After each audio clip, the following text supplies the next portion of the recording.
Hello students, so this is the second video on composition writing. Now in the previous video we have discussed on descriptive composition writing. So today our topic is narrative composition writing. Now for narrative composition writing you must need to keep this in mind always, that narrative composition writing you have to narrate something, right? You have to narrate an experience. There has to be sequence of actions.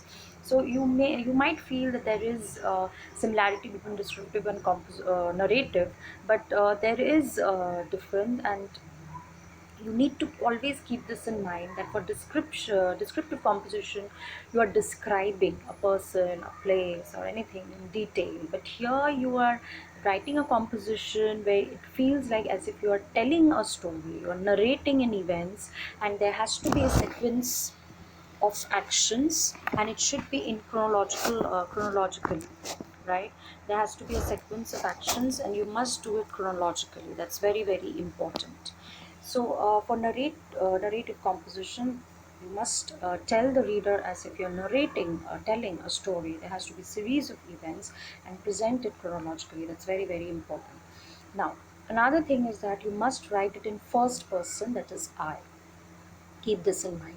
For narrative composition, incident, giving a setting and a background is very, very important. It should be an interesting one. Keep this in mind. Immediately you think of choosing a narrative composition, so you think about a setting, a background for your composition.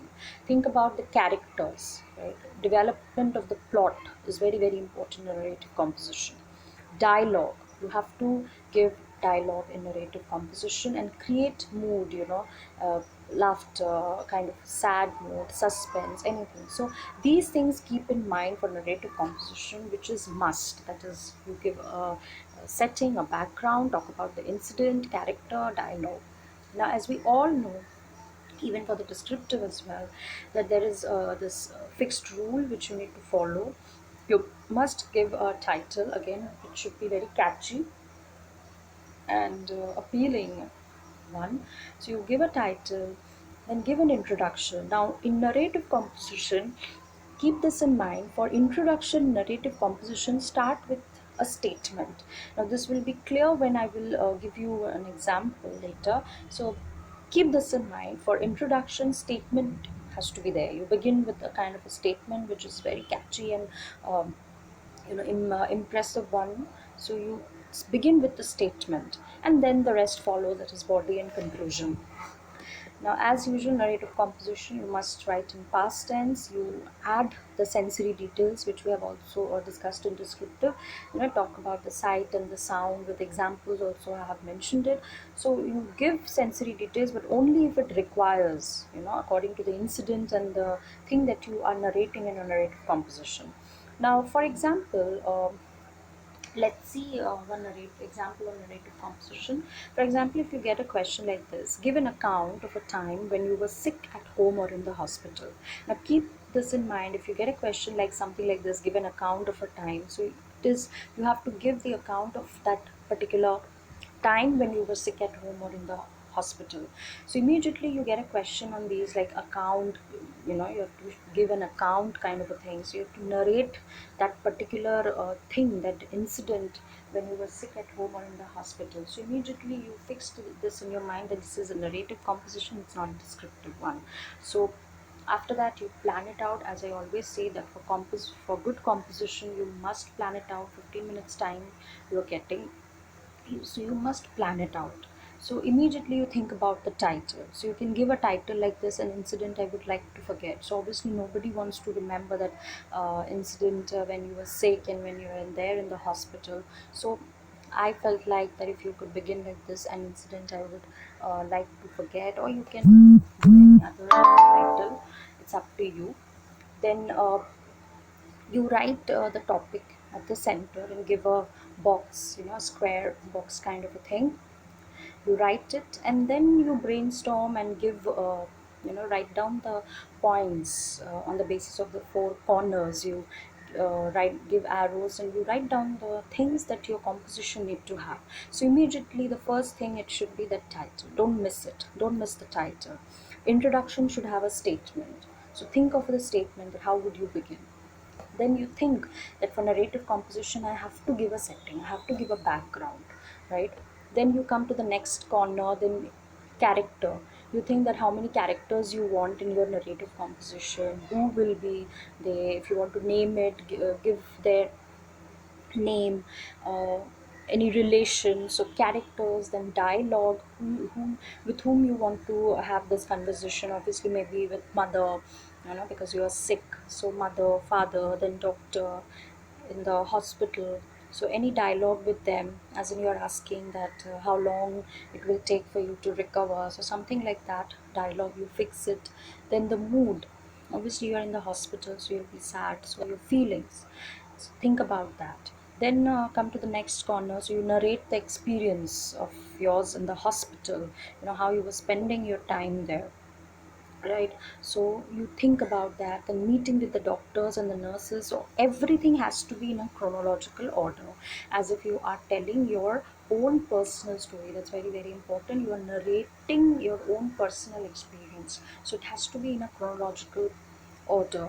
Your emotions connected with the incident, that's the most important thing for narrative composition. And then you give flashback, you how much now you are hating being in hospital, and when you were at home, in you used to you didn't like home, basically, and now you are missing your home since you are there in the hospital. So any flashback things you can also put.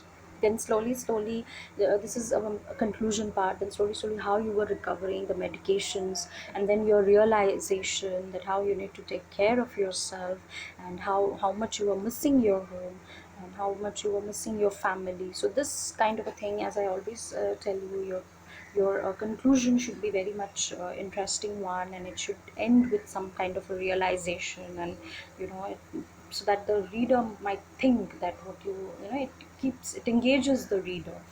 So end it with something like that. Now, taking up this topic only, you can begin like this, which I meant by saying statement. So you can give a statement like this: one may not wish to be sick or bedridden, still it is an experience. Unfortunately for me, I had such an experience last year. So you see, I have started with this kind of a statement. So you can also give, you need to give a statement in narrative composition, so you get good marks. So keep this in mind. For narrative composition, you are beginning with kind of a statement. So you begin like this, and then you go on. One evening I had some temperature and pain in the joints. The next morning I could not get up at all from the bed. So strictly you are coming to the main point. You are telling and explaining that what actually happened to you, right? So think about the characters also, which I said. You're fixing your setting, you're fixing your background. For the body, you can write like this: the same condition continued for 3 more days, so our family doctor and friend advised my parents to get me admitted to the hospital. After the formalities, I was taken into my ward and kept under strict observation. So you are giving characters. Now you stretch it on, you give them name, you add on, you can add more of your friends here in the body, and you continue following the chronological order of the actions. Then conclusion part, you can begin like this: somehow the medication began to work, and finally temperature came back to normal. I was advised to go home and take a long rest. What a relief that was from the boredom of the hospital after a fortnight stay there. You can end it like this, and then you can add this, that how much you have missed your home, your family, something like this you can add. Just a realization kind of a thing. So I guess, I hope you're clear with these things. You need to keep this components that need to be there for making a composition a narrative. Don't get confused, and be clear with your grammar and spelling. Don't do mistake in that. As I always tell you, be careful with your spellings. Your there shouldn't be any grammatical error. So keep practicing, then only your composition will be the best. So keep practicing, and you can uh, you can write a narrative composition on, suppose, something on topic like this. Let's take this title as a topic, that is an incident I would like to forget. So any incident you would like to forget, so you narrate that incident and you write it and you practice. So that can be your assignment for it. So you write it and you practice, right? So this much for today. Study well. Thank you.